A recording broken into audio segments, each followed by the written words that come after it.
ਔਸ ਕਬੀਲੇ ਦੇ ਰਹਿਣ ਦੀ ਥਾਂ। ਔਸ ਦਾ ਕਬੀਲਾ ਬਨੂ ਜ਼ਫਰ ਜੰਨਤੁਲ ਬਕੀ ਦੇ ਚੜ੍ਹਦੇ ਵੱਲ ਆਬਾਦ ਸੀ, ਜਿੱਥੇ ਹੁਣ ਮਸਜਿਦੁਲ ਬਗਲਾ ਹੈ।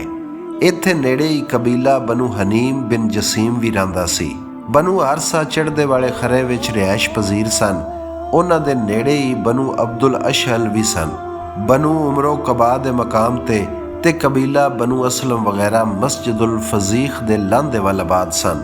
ਬਿਲਕੁਲ ਇੰਜ ਹੀ ਖਜ਼ਰਜ ਦੇ ਵੀ 5 ਵੱਡੇ ਖਾਨਦਾਨ ਸਨ। ਕਾਬ ਬਿਨ ਖਜ਼ਰਜ, ਉਮਰੋ ਬਿਨ ਖਜ਼ਰਜ, ਔਫ ਬਿਨ ਖਜ਼ਰਜ, ਜਸਮ ਬਿਨ ਖਜ਼ਰਜ, ਹਾਰਸ ਬਿਨ ਖਜ਼ਰਜ। ਕਾਬ ਬਿਨ ਖਜ਼ਰਜ ਤੋਂ ਬਨੂ ਸਾਦਾ ਬਿਨ ਕਾਬ ਸਨ। ਉਮਰੋ ਬਿਨ ਖਜ਼ਰਜ ਨੂੰ ਹੀ ਬਨੂ ਨਜਾਰ ਵੀ ਆਖਿਆ ਜਾਂਦਾ ਹੈ। ਬਨੂ ਮਾਲਕ, ਬਨੂ ਮਾਜ਼ਨ ਤੇ ਬਨੂ ਦਿਨਾਰ ਬਨੂ ਨਜਾਰ ਦੀਆਂ ਹੀ ਸ਼ਾਖਾਂ ਨੇ। ਔਫ ਬਿਨ ਖਜ਼ਰਜ ਤੋਂ ਬਨੂ ਸਾਮ, ਬਨੂ ਕਵਾਕਲ ਤੇ ਬਨੂ ਔਫ ਬਿਨ ਉਮਰੋ ਬਿਨ ਅਵਾਫ ਵਗੈਰਾ ਸਨ। ਜਸਮ ਬਿਨ ਖਜ਼ਰਜ ਤੋਂ ਬਨੂ ਗਜ਼ਬ, ਬਨੂ ਜਸਮ, ਯਜ਼ੀਦ ਬਿਨ ਜਸਮ, ਬਨੂ ਬਿਆਜ਼ਾ ਤੇ ਬਨੂ ਜ਼ਰੀਕ ਵਗੈਰਾ ਸਨ। ਹਾਰਸ ਬਿਨ ਖਜ਼ਰਜ ਤੋਂ ਬਨੂ ਖੁਦਰਾ ਤੇ ਬਨੂ ਹਰਾਮ ਵਗੈਰਾ ਸਨ। ਖਜ਼ਰਜ ਦਾ ਕਬੀਲਾ ਜਸਮ ਬਿਨ ਹਾਰਸ ਸ਼ਖ ਵਿੱਚ ਆਬਾਦ ਸੀ। ਬਨੂ ਹਾਰਸ ਬਤਹਾਨ ਵਿੱਚ, ਬਨੂ ਖੁਦਰਾ ਬੱਸਾ ਵਿੱਚ, ਬਨੂ ਹਤਮਾ ਬਤਹਾਨ ਦੀ ਵਾਦੀ ਦੇ ਲਾਂਘੇ ਵੱਲ, ਬਨੂ ਸਾਮ ਤੇ ਬਨੂ ਗਨਮ ਲਾਂਘੇ ਵਾਲੇ ਖਰਰੇ ਵਿੱਚ ਮਸਜਿਦੁਲ ਜੁਮਾ ਦੇ ਨੇੜੇ ਰਿਹਾਇਸ਼ ਪਜ਼ੀਰ ਸਨ। ਬਨੂ ਸਲਮਾ ਤੇ ਬਨੂ ਸਵਾਰ ਜਿੱਥੇ ਹੁਣ ਮਸਜਿਦੁਲ ਕਿਬਲਤੈਨ ਨੇ ਇੱਥੇ ਮੁਕੀਮ ਸਨ। ਔਸ ਤੇ ਖਜ਼ਰਜ ਯਮਨ ਦੇ ਰਹਿਣ ਵਾਲੇ। ਇੱਥੇ ਉਹਨਾਂ ਦਾ ਦਾਰੁਲ ਸਲਤਨਤ ਸਨਾ ਤੇ ਮਾਰਬ ਵਿੱਚ ਸੀ, ਜਿੱਥੇ ਉਹਨਾਂ 2 ਪਹਾੜਾਂ ਦੇ ਵਿਚਕਾਰ ਇੱਕ ਪੱਕੀ ਕੰਧ ਬਣਾਈ ਹੋਈ ਸੀ, ਜਿਹਦੇ ਪਾਰੋਂ ਚਸ਼ਮਿਆਂ ਤੇ ਮਹੀਨੇ ਦਾ ਪਾਣੀ ਇੱਕ ਥਾਂ ਤੇ ਇਕੱਠਾ ਰਹਿੰਦਾ ਸੀ। ਜਦੋਂ ਵੀ ਲੋੜ ਪੈਂਦੀ ਸ਼ਹਿਰ ਦੇ ਵਾਸੀ ਇੱਥੋਂ ਦਾ ਪਾਣੀ ਇਸਤੇਮਾਲ ਕਰ ਲੈਂਦੇ ਸਨ। ਜਿੱਥੇ ਪਾਣੀ ਇਕੱਠਾ ਕੀਤਾ ਜਾਂਦਾ ਸੀ ਉਸ ਥਾਂ ਦਾ ਨਾਂ ਇਰਮ ਸੀ। ਇਹ ਕੰਧ ਲੁਕਮਾਨ ਅਕਬਰ ਬਿਨ ਆਦ ਨੇ ਬਣਵਾਈ ਸੀ। ਯਮਨ ਦੀ ਜ਼ਰੀ ਜ਼ਮੀਨ ਇਸ ਪਾਣੀ ਪਾਰੋਂ ਬੜੀ ਹਰੀ ਭਰੀ ਤੇ ਸਰਸਬਜ਼ੋ ਸ਼ਾਦਾਬ ਸੀ। ਇੱਥੋਂ ਦੀ ਹਰਿਆਲੀ ਨੂੰ ਵੇਖ ਕੇ ਲੱਗਦਾ ਸੀ ਅਸਮਾਨਾਂ ਤੋਂ ਜੰਨਤ ਥੱਲੇ ਲੈ ਆਈ ਹੋਵੇ। ਸਾਰਾ ਯਮਨ ਇੱਥੋਂ ਹੀ ਸੈਰਾਬ ਹੁੰਦਾ ਸੀ। ਗੱਲੇ ਤੇ ਫਲਾਂ ਦੀ ਪੈਦਾਵਾਰ ਗਿਣਤੀ ਵਿੱਚ ਹੀ ਨਹੀਂ ਸੀ ਹੁੰਦੀ। ਇੱਕ ਦਿਨ ਉਮਰੋ ਬਿਨ ਮਜ਼ੀਕੀਆ ਬਿਨ ਆਮਰ ਬਿਨ ਹਾਰਸਾ ਨੇ ਇਸ ਕੰਧ ਵਿੱਚ ਇੱਕ ਚੂਹੇ ਨੂੰ ਮੋਰੀ ਕਰਦਿਆਂ ਵੇਖ ਲਿਆ। ਉਹਨਾਂ ਜਾਪਿਆ ਉਹਦੀ ਜ਼ਿੰਦਗੀ ਖਤਰੇ ਵਿੱਚ ਹੈ। ਆਮਦ ਬਿਨ ਅਬੀ ਯਾਕੂਬ ਲਿਖਦੇ ਨੇ, ਉਮਰੋ ਬਿਨ ਆਮਰ ਦੀ ਘਰਵਾਲੀ ਇੱਕ ਕਾਨ ਔਰਤ ਸੀ। ਉਹਨੇ ਇਸ ਕੰਧ ਦੇ ਟੁੱਟਣ ਦੀ ਪਸ਼ੀਨਗੋਈ ਕੀਤੀ। ਦੋਵੇਂ ਜਣਾ ਸਵਾਣੀ ਅੰਦਰੋਂ ਅੰਦਰ ਉੱਥੋਂ ਹਿਜਰਤ ਕਰਨ ਤੇ ਆਮਾਦਾ ਹੋ ਗਏ ਤੇ ਉਹ ਟੁਰ ਜਾਣ ਦੀ ਤਿਆਰੀ ਕਰਦੇ ਰਹੇ। ਇੱਕ ਦਿਨ ਉਹ ਆਪਣੇ ਬਾਲ ਬੱਚੇ ਤੇ ਦੂਜੇ ਰਿਸ਼ਤੇਦਾਰਾਂ ਸਮੇਤ ਯਮਨ ਤੋਂ ਭਾਂਡਾ ਟਿੰਡਰ ਚ ਆ ਗਏ। ਪਹਿਲਾਂ ਉਹ ਅੱਕ ਵਿੱਚ ਗਏ। ਉੱਥੋਂ ਦੇ ਰਹਿਣ ਵਾਲਿਆਂ ਨਾਲ ਉਹਨਾਂ ਦੀ ਜੰਗ ਹੋਈ। ਇੱਥੋਂ ਉਹਨਾਂ ਚੋਂ ਕੁਝ ਸ਼ਾਮ ਵਿੱਚ, ਕੁਝ ਮੱਕਾਤੁਲ ਮੁਕਰਮਾ ਵਿੱਚ ਤੇ ਕੁਝ ਖਾਨਦਾਨ ਯਸਰਬ ਵਿੱਚ ਆ ਕੇ ਆਬਾਦ ਹੋ ਗਏ। ਕੰਧ ਦੇ ਟੁੱਟਣ ਦਾ ਇਹ ਖਤਰਾ ਜਿਹੜਾ ਉਹਨਾਂ ਦੇ ਦਿਲਾਂ ਵਿੱਚ ਵਸਿਆ ਸੀ, ਉਹ 115 ਕਬਲ ਮਸੀਹ ਨੂੰ ਸੱਚਾ ਸਾਬਤ ਹੋਇਆ ਤੇ ਯਮਨ ਦੀ ਜ਼ਮੀਨ ਤੇ ਕਾਂਗ ਦੀ ਸੂਰਤ ਵਿੱਚ ਤਬਾਹੀ ਮਚ ਗਈ। ਬਾਗ ਉਜੜ ਗਏ, ਫਸਲਾਂ ਬਰਬਾਦ ਹੋ ਗਈਆਂ, ਇਮਾਰਤਾਂ ਡਿੱਗ ਪਈਆਂ ਤੇ ਯਮਨ ਜਿਹੜਾ ਕੁਝ ਅਰਸੇ ਪਹਿਲਾਂ ਜੰਨਤ ਵਰਗਾ ਲੱਗਦਾ ਸੀ, ਨਿਰਾ ਤਬਾਹ ਬਰਬਾਦ ਹੋ ਕੇ ਰਹਿ ਗਿਆ। ਔਸ ਤੇ ਖਜ਼ਰਜ ਦਾ ਯਸਰਬ ਵਿੱਚ ਆਬਾਦ ਹੋਣਾ 115 ਕਬਲ ਮਸੀਹ ਦੇ ਨੇੜੇ ਜਾ ਕੇ ਸਾਬਤ ਹੁੰਦਾ ਹੈ। ਯਸਰਬ ਅੱਪੜ ਕੇ ਇਹਨਾਂ ਪਹਿਲਾਂ ਸ਼ਹਿਰੋਂ ਬਾਹਰ ਹੀ ਡੇਰੇ ਲਾਏ, ਕਿਉਂ ਜੇ ਸ਼ਹਿਰ ਦੇ ਅੰਦਰ ਯਹੂਦੀਆਂ ਦੇ ਬੇਸ਼ੁਮਾਰ ਕਬੀਲੇ ਆਬਾਦ ਸਨ, ਜਿਹੜੇ ਜ਼ਰੀ ਜ਼ਮੀਨ ਤੇ ਬਾਗਾਂ ਦੇ ਮਾਲਕ ਸਨ। ਔਸ ਤੇ ਖਜ਼ਰਜ ਤੇ ਮੁਸਾਫਰੀ ਬੇਸਰੋ ਸਮਾਨੀ ਤੇ ਗੁਰਬਤ ਨਾਲ ਫਿੱਥੇ ਪਏ ਸਨ। ਉਹਨਾਂ ਕੋਲ ਨਾ ਤੇ ਭੇਡਾਂ ਸਨ, ਨਾ ਬੱਕਰੀਆਂ, ਨਾ ਹੁੱਠ ਤੇ ਨਾ ਹੀ ਕੋਈ ਵਾਈ ਬੀਜੀ ਕਰਨ ਵਾਲਾ ਸਾਮਾਨ। ਉਹਨਾਂ ਕੋਲ ਪੈਸੇ ਸਨ ਤੇ ਨਾ ਕੋਈ ਹੋਰ ਜ਼ਰੀਆ। ਉਹਨਾਂ ਦੀ ਹਾਲਤ ਨਾ ਵੇਖਣ ਵਾਲੀ ਸੀ। ਪਰ ਜਿਸ ਦਾ ਕੋਈ ਹਾਮੀ ਜਾਂ ਕੋਈ ਹੱਥ ਫੜਨ ਵਾਲਾ ਨਾ ਹੋਵੇ, ਉਹਦਾ ਖੁਦਾ ਤੇ ਹੈ। ਅੱਲਾਹ ਤਾਲਾ ਨੇ ਆਪਣੇ ਕਰਮ ਦੇ ਬੱਦਲ ਅਸਮਾਨਾਂ ਤੇ ਚਾੜੇ ਤੇ ਔਸੋ ਖਜ਼ਰਜ ਦੀ ਬਿਹਤਰੀ ਦਾ ਕਾਰਨ ਬਣ ਗਿਆ। ਹੌਲੀ ਹੌਲੀ ਉਹਨਾਂ ਦੀ ਨਸਲ ਵੱਧਦੀ ਗਈ। ਕਰਦਿਆਂ ਕਰਦਿਆਂ ਉਹਨਾਂ ਦਾ ਨਾਂ ਉੱਚਾ ਹੁੰਦਾ ਗਿਆ। ਇੰਜੋ ਯਸਰਬ ਵਿੱਚ ਰਹਿਣ ਲੱਗ ਪਏ। ਯਹੂਦੀ ਵੀ ਉਹਨਾਂ ਤੋਂ ਕੁਝ ਘੱਟ ਨਹੀਂ ਸਨ। ਮਾਲ ਤੇ ਦੌਲਤ ਦੀ ਕਸਰਤ ਉਹਨਾਂ ਨੂੰ ਅਯਾਸ਼ ਤੇ ਭੈੜਿਆਂ ਵਸਫਾਂ ਵਾਲਾ ਕਰ ਦਿੱਤਾ। ਇਖਲਾਕੀ ਹੱਦਾਂ ਉਹ ਟੱਪ ਗਏ। ਹੁਣ ਵੀ ਉਹ ਔਸ ਤੇ ਖਜ਼ਰਜ ਨਾਲੋਂ ਡਾਢੇ ਸਨ। ਉਹਨਾਂ ਦੀਆਂ ਧੀਆਂ ਭੈਣਾਂ ਤੇ ਭੈੜੀ ਅੱਖ ਰੱਖਣਾ ਉਹਨਾਂ ਦਾ ਖਾਸ ਸ਼ੁਗਲ ਸੀ। ਇਸ ਕੰਮ ਵਿੱਚ ਉਹ ਇੰਨਾ ਅੱਗੇ ਨਿਕਲ ਚੁੱਕੇ ਸਨ ਕਿ ਇੱਕ ਦੂਜੇ ਤੋਂ ਅਗਾਂਹ ਲੱਗਣ ਲਈ ਬੇਤਾਬ ਤੇ ਤਾਵਲੇ ਰਹਿੰਦੇ ਸਨ ਤੇ ਆਪਣੀਆਂ ਇਹਨਾਂ ਭੈੜੀਆਂ ਖਸਲਤਾਂ ਤੇ ਉਹ ਬੜਾ ਹੀ ਫਖਰ ਕਰਦੇ ਸਨ।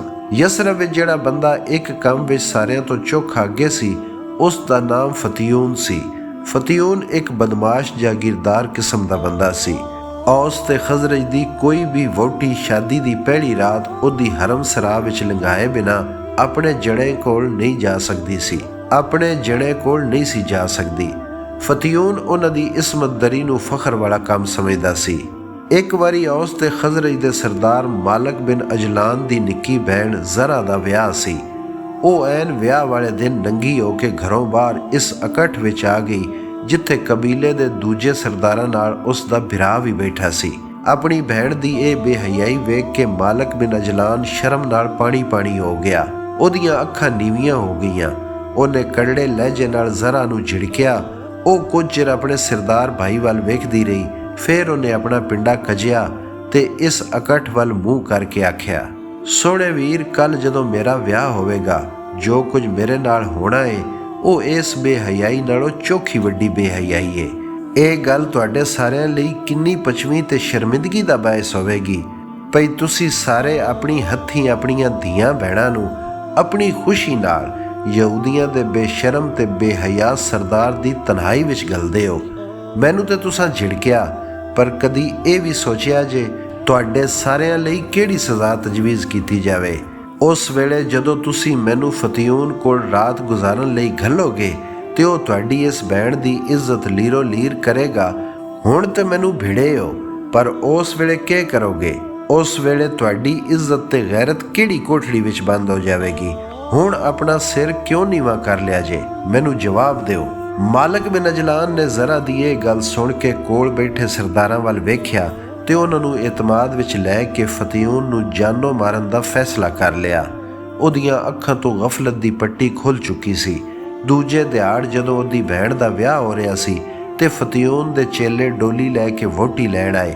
ਮਾਲਕ ਬਿਨ ਅਜਲਾਨ ਵੀ ਜ਼ਨਾਨਾ ਰੂਪ ਵਟਾ ਕੇ ਫਤਿਊਨ ਦੀ ਹਵੇਲੀ ਵਿੱਚ ਵੜ ਗਿਆ। ਫਿਰ ਮੌਕਾ ਲੱਭਦਿਆਂ ਹੀ ਆਪਣੀ ਤਲਵਾਰ ਨਾਲ ਫਤਿਊਨ ਦਾ ਸਿਰ ਗਾਟਿਓਂ ਲਾ ਦਿੱਤਾ ਤੇ ਛੁਪਦਾ ਛੁਪਾਂਦਾ ਉੱਥੋਂ ਨੱਸ ਆਇਆ। ਇਸ ਵਾਕਿਆ ਮਗਰੋਂ ਯਸਰਬ ਵਿੱਚ ਔਸ ਤੇ ਖਜ਼ਰਜ ਨੂੰ ਆਪਣੇ ਉੱਤੇ ਜ਼ਮੀਨ ਤੰਗ ਦਿਸਣ ਲੱਗ ਪਈ। ਉਹਨਾਂ ਸੋਚਿਆ ਯਸਰਬ ਦੇ ਯਹੂਦੀ ਆਪਣੇ ਸਰਦਾਰ ਦੇ ਕਤਲ ਪਾਰੋਂ ਸਖਤ ਕੌੜੇ ਹੋਣਗੇ ਤੇ ਉਹਨਾਂ ਤੇ ਜ਼ਿੰਦਗੀ ਦਾ ਅਰਸਾ ਤੰਗ ਕਰ ਦੇਣਗੇ।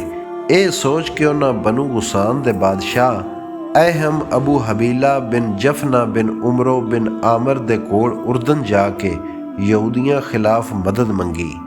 ਅਹਿਮ ਅਬੂ ਹਬੀਲਾ ਵੀ ਉਹਨਾਂ ਦੀ ਨਸਲ ਦਾ ਬਾਦਸ਼ਾਹ ਸੀ। ਅਹਿਮ ਅਬੂ ਹਬੀਲਾ ਉਹਨਾਂ ਦੀ ਮਦਦ ਦਾ ਕਰੜਾ ਵਾਅਦਾ ਕੀਤਾ ਤੇ ਕੁਝ ਦਿਨਾਂ ਮਗਰੋਂ ਇੱਕ ਵੱਡੇ ਲਸ਼ਕਰ ਨਾਲ ਯਸਰਬ ਵਿੱਚ ਆ ਵੜਿਆ। ਇੱਥੇ ਆ ਕੇ ਉਹਨੇ ਜਬਲੇ ਓਹਦ ਦੇ ਪਰਬਤ ਲਾਂਦੇ ਵੱਲ ਜ਼ੀ ਹਿਰਸ ਵਿੱਚ ਆਪਣੇ ਖੈਮੇ ਲਾਏ। ਯਹੂਦੀ ਇੰਨੀ ਵੱਡੀ ਫੌਜ ਵੇਖ ਕੇ ਆਪਣੇ ਹਵਾਸ ਛੱਡ ਗਏ। ਉਹਨਾਂ ਆਪਣੇ ਆਪ ਨੂੰ ਕਿਲ੍ਹਾਬੰਦ ਕਰ ਲਿਆ। ਅਹਿਮ ਅਬੂ ਹਬੀਲਾ ਨੇ ਯਹੂਦੀਆਂ ਨੂੰ ਜਦੋਂ ਡਰਿਆ ਹੋਇਆ ਵੇਖਿਆ ਤੇ ਉਹਨੇ ਸੁਨੇਹਾ ਘੱਲਿਆ, ਮੈਥੋਂ ਨਾ ਡਰੋ, ਮੈਂ ਤੁਹਾਨੂੰ ਮਾਰਨ ਲਈ ਨਹੀਂ ਆਇਆ, ਮੈਂ ਤੇ ਤੁਹਾਡੇ ਦੋਵਾਂ ਵਿਚਕਾਰ ਭਰਾਬੰਦੀ ਲਈ ਆਇਆ ਵਾਂ। ਅਹਿਮ ਅਬੂ ਹਬੀਲਾ ਨੇ ਇੱਕ ਦਿਨ ਯਹੂਦੀ ਸਰਦਾਰਾਂ ਦੀ ਰਾਤ ਦੀ ਰੋਟੀ ਹੋੜੀ। ਯਹੂਦੀ ਬੜੇ ਚਾਅ ਨਾਲ ਮਿਲੇ। ਉਹਨਾਂ ਦੇ ਅੰਦਰੋਂ ਖੌਫ ਤੇ ਖਤਰਾ ਮੁੱਕ ਗਿਆ ਸੀ। ਉਹ ਢਿੱਡੋਂ ਖੁਸ਼ ਸਨ। ਸਾਰੇ ਸਰਦਾਰ ਆਪਣੇ ਆਪ ਨੂੰ ਨੁਮਾਇਆਂ ਕਰਨ ਦੇ ਚੱਕਰ ਵਿੱਚ ਬਣ ਠਣ ਰਹੇ ਸਨ। ਤਕਰੀਬਨ 1000 ਦੇ ਲਗਭਗ ਸਰਦਾਰ ਰਾਤ ਦੇ ਖਾਣੇ ਵਿੱਚ ਸ਼ਰੀਕ ਹੋਏ। ਮਾਲਕ ਬਿਨ ਅਜਲਾਮ ਅਹਿਮ ਅਬੂ ਹਬੀਲਾ ਦੇ ਆਖਣ ਤੇ ਉਸ ਵੇਲੇ ਜਬਲੇ ਓਹਦ ਤੇ ਛੁਪਿਆ ਔਸ ਤੇ ਖਜ਼ਰਜ ਅਸਲੇ ਨਾਲ ਲੈਸ ਜਵਾਨਾਂ ਨੂੰ ਜਮ੍ਹਾਂ ਕਰ ਰਿਹਾ ਸੀ। ਯਹੂਦੀ ਇੱਕ ਇੱਕ ਕਰਕੇ ਆ ਰਹੇ ਸਨ। ਉਹਨਾਂ ਨੂੰ ਕਿਤਾਰ ਵਿੱਚ ਬਿਠਾ ਦਿੱਤਾ ਗਿਆ। ਇਹ ਉਹ ਵੇਲਾ ਸੀ ਜਿਸ ਲਈ ਔਸ ਤੇ ਖਜ਼ਰਜ ਦਾ ਸਰਦਾਰ ਆਪਣੇ ਕਬੀਲੇ ਦੇ ਜਵਾਨਾਂ ਨਾਲ ਇੰਤਜ਼ਾਰ ਕਰ ਰਿਹਾ ਸੀ। ਉਸੇ ਵੇਲੇ ਦਾਵਤ ਦੀ ਮਹਿਫਲ ਵਿੱਚੋਂ ਰੌਲੇ ਤੇ ਆਵਾਂ ਦੀ ਆਵਾਜ਼ ਆਉਣ ਲੱਗ ਪਈ। ਮਾਲਕ ਬਿਨ ਅਜਲਾਨ ਤਲਵਾਰਾਂ ਦੇ ਸਾਏ ਥੱਲੇ ਯਹੂਦੀਆਂ ਦੇ ਸਿਰਾਂ ਤੇ ਅੱਪੜ ਗਿਆ। ਦੌੜਾਂ ਲੱਥ ਰਹੀਆਂ ਸਨ। ਅਹਿਮ ਅਬੂ ਹਬੀਲਾ ਵੀ ਲੱਗਦਾ ਏ ਇਸ ਇੰਤਜ਼ਾਰ ਵਿੱਚ ਸੀ। ਦੂਜੇ ਪਾਸੇ ਉਹਨੇ ਹਮਲਾ ਕਰ ਦਿੱਤਾ। ਯਹੂਦੀ ਸਰਦਾਰ ਅਚਾਨਕ ਆ ਜਾਣ ਵਾਲੀ ਇਸ ਆਫਤ ਤੋਂ ਘਬਰਾ ਗਏ। ਉਹ ਨਸ ਜਾਣਾ ਚਾਹੁੰਦੇ ਸਨ, ਪਰ ਉਹਨਾਂ ਨੂੰ ਕੋਈ ਹੋਰ ਰਾਹ ਨਹੀਂ ਸੀ ਲੱਭ ਰਹੀ। ਉਹ ਜਿਸ ਪਾਸੇ ਜਾਂਦੇ ਸਨ ਮੌਤ ਉਹਨਾਂ ਦੀਆਂ ਅੱਖਾਂ ਵਿੱਚ ਅੱਖਾਂ ਪਾ ਕੇ ਅੱਗੇ ਖਲੋਤੀ ਹੁੰਦੀ ਸੀ। ਤਲਵਾਰਾਂ ਆਪਣਾ ਕੰਮ ਵਿਖਾਇਆ। ਆਨਨ ਫਾਨਨ ਸਰਦਾਰਾਂ ਦਾ ਸਫਾਇਆ ਹੋ ਗਿਆ। ਦੋਵਾਂ ਰਲ ਕੇ ਮੌਤ ਦੀ ਸ਼ਿਰਨੀ ਵੰਡੀ। ਇੱਕ ਇੱਕ ਨੂੰ ਚੁਣ ਚੁਣ ਕੇ ਮਾਰਿਆ ਗਿਆ। ਫਿਰ ਉਹਨਾਂ ਦੀਆਂ ਲਾਸ਼ਾਂ ਸਾੜਨ ਲਈ ਉਹਨਾਂ ਨੂੰ ਅੱਗ ਵਿੱਚ ਸੱਟਿਆ ਗਿਆ। ਇੰਜ ਯਸਰਬ ਵਿੱਚੋਂ ਯਹੂਦੀਆਂ ਦਾ ਸਫਾਇਆ ਹੋ ਗਿਆ। ਜਿਹੜੇ ਬਾਕੀ ਬੱਚੇ ਸਨ ਉਹ ਨਸ ਗਏ। ਔਸ ਤੇ ਖਜ਼ਰਜ ਦਾ ਨਾਂ ਉੱਚਾ ਹੋ ਗਿਆ। ਇਹ ਵਾਕਿਆ ਮੋਜਮੁਲ ਬਲਦਾਨ ਵਿੱਚ ਯਾਕੂਤ ਅਲ-ਹਮਵੀ ਨੇ ਲਿਖਿਆ ਹੈ। ਇਸ ਜੰਗ ਦੇ ਨਤੀਜੇ ਵਿੱਚ ਯਹੂਦੀਆਂ ਦੇ ਕੁਝ ਕਬੀਲੇ ਯਸਰਬ ਤੋਂ ਨਸ ਗਏ ਸਨ ਤੇ ਜਿਹੜੇ ਉੱਥੇ ਹੀ ਰਹੇ ਉਹਨਾਂ ਔਸ ਤੇ ਖਜ਼ਰਜ ਤੋਂ ਪਨਾਹ ਮੰਗ ਲਈ। ਯਹੂਦੀਆਂ ਦਾ ਲੱਕ ਟੁੱਟ ਚੁੱਕਿਆ ਸੀ, ਉਹ ਤਾਦਾਦ ਵਿੱਚ ਉੱਕਾ ਥੋੜੇ ਰਹਿ ਗਏ ਸਨ। ਦੂਜੇ ਪਾਸੇ ਔਸ ਤੇ ਖਜ਼ਰਜ ਹਾਕਮ ਬਣ ਗਏ। ਉਹਨਾਂ ਦੀ ਅਫਰਾਦੀ ਤਰੱਕੀ ਦੇ ਨਾਲ ਨਾਲ ਉਹਨਾਂ ਦੀ ਮਾਲੀ ਹਾਲਤ ਵੀ ਬਦਲੀ। ਉਹਨਾਂ ਆਪਣੇ ਲਈ ਵੱਖਰੇ ਵੱਖਰੇ ਕਲੇ ਬਣਾਏ ਤੇ ਇੱਕ ਲੰਮੇ ਚਿਰ ਤੱਕ ਮੁਹੱਬਤ ਤੇ ਅਮਨ ਨਾਲ ਜ਼ਿੰਦਗੀ ਦੇ ਸਾਹ ਪੂਰੇ ਕਰਨ ਲੱਗ ਪਏ। ਫਿਰ ਇੱਕ ਵੇਲਾ ਉਹ ਵੀ ਆਇਆ ਕਿ ਔਸ ਤੇ ਖਜ਼ਰਜ ਆਪਣੀ ਇਹ ਮੁਹੱਬਤ ਭੁੱਲ ਗਏ ਤੇ ਉਹਨਾਂ ਆਪਣੇ ਆਪ ਦੀ ਵਡਿਆਈ ਲਈ ਅੱਡੀ ਚੋਟੀ ਦਾ ਟਿੱਲ ਲਾ ਦਿੱਤਾ, ਜਿਹਦੇ ਨਤੀਜੇ ਵਿੱਚ ਵੱਡੇ ਵੱਡੇ ਬਹਾਦਰ ਮੌਤ ਦੀ ਚਾਦਰ ਤਾਣ ਕੇ ਸੌਂ ਗਏ। ਔਸ ਤੇ ਖਜ਼ਰਜ ਦੇ ਵਿਚਕਾਰ ਲੜਨ ਵਾਲੀ ਪਹਿਲੀ ਜੰਗ ਜੰਗੇ ਸਮੀਰ ਸੀ। ਕਾਬ ਨਾਂ ਦੇ ਇੱਕ ਬੰਦੇ ਜਿਹੜਾ ਕਿ ਔਸ ਕਬੀਲੇ ਦਾ ਸੰਗੀ ਸੀ, ਕਿਸੇ ਗੱਲ ਤੇ ਖਜ਼ਰਜ ਕਬੀਲੇ ਤੇ ਆਪਣੀ ਅਹਿਮੀਅਤ ਜਤਾਉਣ ਦੀ ਕੋਸ਼ਿਸ਼ ਕੀਤੀ। ਉੱਥੇ ਹੀ ਖਜ਼ਰਜ ਵਿੱਚੋਂ ਇੱਕ ਬੰਦਾ ਸਮੀਰ ਵੀ ਬੈਠਾ ਹੋਇਆ ਸੀ। ਉਹਨੂੰ ਕਾਬ ਦੀ ਇਹ ਗੱਲ ਕੌੜੀ ਲੱਗੀ। ਉਹਨੇ ਕਾਬ ਨੂੰ ਝਿੜਕਿਆ ਤੇ ਫਿਰ ਉਹਦੇ ਥੜੇ ਬੈਠ ਗਿਆ। ਇੱਕ ਦਿਨ ਉਹਨੂੰ ਕਲਿਆਂ ਵੇਖ ਕੇ ਜਾਨੋਂ ਮਾਰ ਦਿੱਤਾ। ਕਾਬ ਦੇ ਨਾਹਕ ਕਤਲ ਤੇ ਮਾਲਕ ਬਿਨ ਅਜਲਾਨ ਨੂੰ ਬੜੀ ਕੌੜ ਲੱਗੀ। ਉਹਨੇ ਕਾਤਲ ਦੇ ਕਬੀਲੇ ਕੋਲੋਂ ਕਸਾਸ ਲਈ ਉਹਨੂੰ ਮੰਗਿਆ, ਪਰ ਸਮੀਰ ਦੇ ਕਬੀਲੇ ਲਾ ਇਲਮੀ ਦਾ ਇਜ਼ਹਾਰ ਕੀਤਾ। ਹਾਂ, ਇਤਨਾ ਜ਼ਰੂਰ ਆਖਿਆ, ਜੇ ਖੂਨ ਦੇ ਬਦਲੇ ਕੀਮਤ ਦੀ ਲੋੜ ਹੋਵੇ ਤੇ ਅਸੀਂ ਦੇਣ ਵਾਸਤੇ ਤਿਆਰ ਹਾਂ। ਮਾਲਕ ਬਿਨ ਅਜਲਾਨ ਖੂਨ ਦੇ ਬਦਲੇ ਕੀਮਤ ਕਬੂਲ ਕਰ ਲਈ। ਜਦੋਂ ਪੈਸੇ ਲੈਣ ਦੇਣ ਦਾ ਵੇਲਾ ਆਇਆ ਤੇ ਸਮੀਰ ਦੇ ਕਬੀਲੇ ਚਲਾਕੀ ਕਰਕੇ ਅੱਧੀ ਰਕਮ ਦਿੱਤੀ। ਮਾਲਕ ਬਿਨ ਅਜਲਾਨ ਰਕਮ ਲੈਣ ਤੋਂ ਇਨਕਾਰ ਕਰ ਦਿੱਤਾ। ਇਸੇ ਗੱਲ ਵਿੱਚ ਪਹਿਲਾਂ ਤੂੰ ਤਕਾਰ ਹੋਈ ਤੇ ਫਿਰ ਗੱਲ ਜੰਗ ਤੀਕਰ ਅਪੜ ਗਈ, ਜਿਹਦੇ ਨਤੀਜੇ ਵਿੱਚ 2 ਜੰਗਾਂ ਹੋਈਆਂ। ਜੰਗਾਂ ਮਗਰੋਂ ਔਸ ਨੇ ਮਾਲਕ ਬਿਨ ਅਜਲਾਨ ਨੂੰ ਸੁਨੇਹਾ ਗਲਿਆ ਭਈ ਸਾਡੇ ਵਿਚਕਾਰ ਮੰਜ਼ਰ ਬਿਨ ਹਰਾਮ ਨਜਾਰੀ ਖਜ਼ਰਜੀ ਸਾਲਸ ਨੇ। ਮੰਜ਼ਰ ਬਿਨ ਹਰਾਮ ਹਜ਼ਰਤ ਹਸਾਨ ਬਿਨ ਸਾਬਤ ਦੇ ਦਾਦਾ ਸਨ। ਮਾਲਕ ਬਿਨ ਅਜਲਾਨ ਇਹ ਗੱਲ ਸੁਣ ਲਈ। ਮੰਜ਼ਰ ਬਿਨ ਹਰਾਮ ਇਹ ਫੈਸਲਾ ਕੀਤਾ ਭਈ ਖਜ਼ਰਜ ਕਬੀਲਾ ਮਾਲਕ ਬਿਨ ਅਜਲਾਨ ਨੂੰ ਕਸਾਸ ਦੀ ਰਕਮ ਪੂਰੀ ਦੇਵੇ। ਇਸ ਫੈਸਲੇ ਤੇ ਦੋਹਾਂ ਕਬੀਲਿਆਂ ਇਤਫਾਕ ਕੀਤਾ, ਪਰ ਅੰਦਰ ਹੀ ਅੰਦਰ ਸ਼ਰੀਕੇ ਦੀ ਅੱਗ ਲਗਾਤਾਰ बढ़ਦੀ ਰਹੀ। ਦੂਜੀ ਵਾਰੀ ਖਜ਼ਰਜ ਕਬੀਲੇ ਦੇ ਕਾਬ ਬਿਨ ਉਮਰ ਮਾਜ਼ਨੀ ਨੇ ਬਨੂ ਸਾਲਮ ਦੀ ਇੱਕ ਜ਼ਨਾਨੀ ਨਾਲ ਵਿਆਹ ਕਰ ਲਿਆ। ਇਹ ਗੱਲ ਕਬੀਲਾ ਉਸ ਦੀ ਸ਼ਾਖ ਬਨੂ ਹਜੀਜੀਆ ਦੇ ਸਰਦਾਰ ਅਹੀਆ ਬਿਨ ਜਲਾ ਨੂੰ ਚੰਗੀ ਨਹੀਂ ਲੱਗੀ। ਉਹਨੇ ਆਪਣੇ ਕੁਝ ਬੰਦਿਆਂ ਨੂੰ ਹੁਕਮ ਦਿੱਤਾ ਉਹ ਕਿਸੇ ਤਰੀਕੇ ਨਾਲ ਕਾਬ ਬਿਨ ਉਮਰ ਨੂੰ ਜਾਨੋਂ ਮਾਰ ਦੇਣ, ਜਿਹਦੇ ਨਤੀਜੇ ਵਿੱਚ ਕਾਬ ਕਤਲ ਹੋ ਗਿਆ। ਮਕਤੂਲ ਦੇ ਭਰਾ ਆਸਮ ਨੇ ਆਪਣੇ ਕਬੀਲੇ ਖਜ਼ਰਜ ਤੋਂ ਕਸਾਸ ਲੈਣ ਲਈ ਮਦਦ ਮੰਗੀ। ਦੋਹਾਂ ਕਬੀਲਿਆਂ ਵਿੱਚ ਗੁਮਸਾਨ ਦੀ ਲੜਾਈ ਹੋਈ। ਇਸ ਲੜਾਈ ਵਿੱਚ ਔਸ ਕਬੀਲਾ ਹਾਰ ਗਿਆ। ਉਹਨਾਂ ਦੇ ਸਰਦਾਰ ਅਹੀਆ ਬਿਨ ਜਲਾ ਨੂੰ ਮੌਤ ਦੇ ਡਰ ਤੋਂ ਨਸਣਾ ਪਿਆ, ਪਰ ਆਸਮ ਵੀ ਕੋਈ ਸੁੱਤਾ ਹੋਇਆ ਨਹੀਂ ਸੀ। ਉਹਨੇ ਆਪਣਾ ਘੋੜਾ ਪਿੱਛੇ ਦੌੜਾਇਆ। ਅਹੀਆ ਨਸ ਕੇ ਕਲੇ ਵਿੱਚ ਵੜ ਗਿਆ। ਆਸਮ ਨੇ ਕਸ ਕੇ ਤੀਰ ਮਾਰਿਆ, ਪਰ ਫਿਰ ਵੀ ਉਹ ਬਚ ਗਿਆ। ਆਸਮ ਨੇ ਸਰਦਾਰ ਦੇ ਭਰਾ ਨੂੰ ਫੜ ਲਿਆ ਤੇ ਉਹਨੂੰ ਮਾਰ ਦਿੱਤਾ। ਅਹੀਆ ਆਪਣੇ ਭਾਈ ਦੇ ਮਰਨ ਤੇ ਬੜਾ ਬੇਹੌਸਲਾ ਹੋਇਆ। ਉਹਦਾ ਦਿਲ ਅੰਦਰੋਂ ਟੁੱਟ ਗਿਆ। ਉਹਨੇ ਕਸਮ ਖਾਧੀ ਜਦੋਂ ਤੱਕ ਬਨੂ ਨਜਾਰ ਕੋਲੋਂ ਆਪਣੇ ਭਾਈ ਦਾ ਟਿਕਾਵਾਂ ਬਦਲਾ ਨਾ ਲੈ ਲਵੇਗਾ ਉਹ ਚੈਨ ਨਾਲ ਨਹੀਂ ਬੈਠੇਗਾ। ਉਹਨੇ ਬਨੂ ਨਜਾਰ ਤੇ ਬੇਖਬਰੀ ਵਿੱਚ ਹਮਲਾ ਕਰਨ ਦਾ ਪ੍ਰੋਗਰਾਮ ਬਣਾਇਆ। ਅਹੀਆ ਦੀ ਸਵਾਣੀ ਬਨੂ ਨਜਾਰ ਵਿੱਚੋਂ ਸੀ। ਉਹਨੂੰ ਆਪਣੇ ਜਣੇ ਦੀ ਇਹ ਗੱਲ ਚੰਗੀ ਨਾ ਲੱਗੀ। ਉਹਨੇ ਖੁਫੀਆ ਤਰੀਕੇ ਨਾਲ ਆਪਣੇ ਪੇਕਿਆਂ ਨੂੰ ਇਹ ਦੱਸ ਦਿੱਤਾ। ਜਦੋਂ ਅਹੀਆ ਹਮਲਾ ਕਰਨ ਲਈ ਉੱਥੇ ਗਿਆ ਤੇ ਬਨੂ ਨਜਾਰ ਜਵਾਬੀ ਹਮਲਾ ਕਰਨ ਲਈ ਤਿਆਰ ਬੈਠੇ ਸਨ। ਅਹੀਆ ਬੜਾ ਮਾਯੂਸ ਹੋਇਆ ਤੇ ਉਹ ਪਰੇਸ਼ਾਨ ਪਰਤ ਆਇਆ। ਵਾਪਸ ਆ ਕੇ ਉਹਨੇ ਆਪਣੀ ਸਵਾਣੀ ਕੋਲੋਂ ਪੁੱਛ ਪ੍ਰਤੀਤ ਕੀਤੀ ਤੇ ਉਹਨੂੰ ਬੜਾ ਕੁੱਟਿਆ, ਇੰਨਾ ਮਾਰਿਆ ਕਿ ਉਹਦਾ ਹੱਥ ਟੁੱਟ ਗਿਆ। ਫਿਰ ਅਹੀਆ ਨੇ ਉਹਨੂੰ ਤਲਾਕ ਦੇ ਦਿੱਤੀ।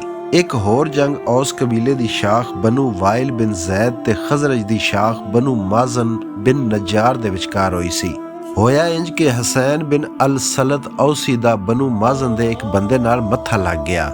ਹਸੈਨ ਬਿਨ ਅਲ-ਸਲਤ ਔਸੀ ਨੇ ਉਹਨੂੰ ਕਤਲ ਕਰ ਦਿੱਤਾ। ਬਨੂ ਮਾਜ਼ਨ ਬਦਲੇ ਦੀ ਅੱਗ ਵਿੱਚ ਸੜਨ ਲੱਗ ਪਏ। ਉਹਨਾਂ ਇਕੱਠਿਆਂ ਹੋ ਕੇ ਹਸੈਨ ਬਿਨ ਅਲ-ਸਲਤ ਨੂੰ ਮਾਰ ਦਿੱਤਾ, ਜਿਹਦੇ ਨਤੀਜੇ ਵਿੱਚ ਬਹੁਤ ਡਾਢੀ ਲੜਾਈ ਹੋਈ। ਔਸ ਕਬੀਲਾ ਇੱਕ ਵਾਰ ਫੇਰ ਹਾਰ ਗਿਆ। ਇਹਦੇ ਪਿੱਛੋਂ ਇੱਕ ਹੋਰ ਜੰਗ ਹੋਈ। ਇਹ ਜੰਗ ਔਸ ਕਬੀਲੇ ਦੀ ਸ਼ਾਖ ਬਨੂ ਜ਼ਫਰ ਤੇ ਖਜ਼ਰਜ ਦੀ ਸ਼ਾਖ ਬਨੂ ਮਾਲਕ ਬਿਨ ਨਜਾਰ ਵਿਚਕਾਰ ਹੋਈ। ਬਨੂ ਜ਼ਫਰ ਦੇ ਇੱਕ ਬੰਦੇ ਨੇ ਬਨੂ ਨਜਾਰ ਦੇ ਇੱਕ ਬੰਦੇ ਦੀ ਜ਼ਰੀ ਜ਼ਮੀਨ ਵਿੱਚ ਲੰਘਣ ਦਾ ਰਾਹ ਬਣਾ ਲਿਆ। ਬਨੂ ਨਜਾਰੀ ਨੇ ਉਹਨੂੰ ਇੰਜ ਕਰਨ ਤੋਂ ਡਕਿਆ, ਪਰ ਉਹਨੇ ਨਾ ਸੁਣਿਆ, ਜਿਹਦੇ ਨਤੀਜੇ ਵਿੱਚ ਪਹਿਲਾਂ ਦੋਹਾਂ ਵਿੱਚ ਹੱਥਾਪਾਈ ਹੋਈ। ਫਿਰ ਬਨੂ ਜ਼ਫਰ ਦੇ ਹੱਥੋਂ ਬਨੂ ਨਜਾਰ ਦਾ ਬੰਦਾ ਮਾਰਿਆ ਗਿਆ। ਫਿਰ ਗੁਮਸਾਨ ਦੀ ਜੰਗ ਸ਼ੁਰੂ ਹੋ ਗਈ। ਬਨੂ ਮਾਲਿਕ ਇਹ ਜੰਗ ਹਾਰ ਗਏ। ਇਹਦੇ ਮਗਰੋਂ ਹਾਤਬ ਦਾ ਮਾਰਕਾ ਹੋਇਆ। ਹਾਤਬ ਬਿਨ ਕੈਸ ਜਿਹੜਾ ਬਨੂ ਉਮਈਆ ਬਿਨ ਜ਼ੈਦ ਬਿਨ ਮਾਲਿਕ ਬਿਨ ਔਫ ਵਿੱਚੋਂ ਸੀ, ਇਹ ਉਸ ਕਬੀਲੇ ਦੀ ਸ਼ਾਖ ਸੀ। ਹਾਤਬ ਬੜਾ ਮਸ਼ਹੂਰ ਪਰ ਸ਼ਰੀਫ ਬੰਦਾ ਸੀ। ਉਹਦੇ ਕੋਲ ਬਨੂ ਸਾਲੀਆ ਬਿਨ ਸਾਦ ਬਿਨ ਜ਼ੇਬਾਨ ਦਾ ਇੱਕ ਬੰਦਾ ਪ੍ਰਾਹੁਣਾ ਬਣ ਕੇ ਆਇਆ ਹੋਇਆ ਸੀ। ਇੱਕ ਦਿਨ ਇਹ ਪ੍ਰਾਹੁਣਾ ਕਾਇਨਕਾ ਦੇ ਬਾਜ਼ਾਰ ਵੱਲ ਜਾ ਨਿਕਲਿਆ, ਜਿੱਥੇ ਕਬੀਲਾ ਬਨੂ ਹਾਰਸ ਬਿਨ ਖਜ਼ਰਜ ਦੇ ਯਜ਼ੀਦ ਬਿਨ ਹਾਰਸ ਨੇ ਇੱਕ ਯਹੂਦੀ ਕੋਲੋਂ ਉਹਨੂੰ ਪੈਰਾਂ ਦੀ ਠੋਕਰ ਲਵਾਈ।